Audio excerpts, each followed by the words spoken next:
To register a new factory in the Smart Factory web portal, it's quite easy because we can describe this factory with AutomationML. Here we have a demo factory.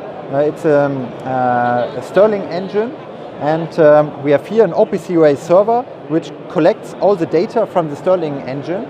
And here we have an edge device which brings all the data into the cloud. But we have to describe which data that is, and therefore we model all the information with AutomationML, and the model looks like this. We have different capabilities, different assets, and we can go to our Smart Factory web portal where we can upload this information. Here we see different factories, and when I go to the factory which I've imported, then I can see also the live values of the factory.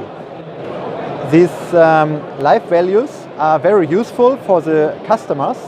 They can follow if their order is already started.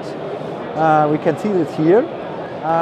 You can also find new factories, for example. For example, here we have an asset search. With this asset search, we can search for different capabilities.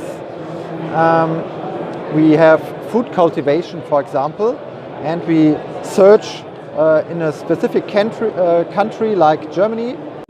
And when I go to these factories, I also can find very fast one of these factories which can deliver me some products that I need for food cultivation, for example.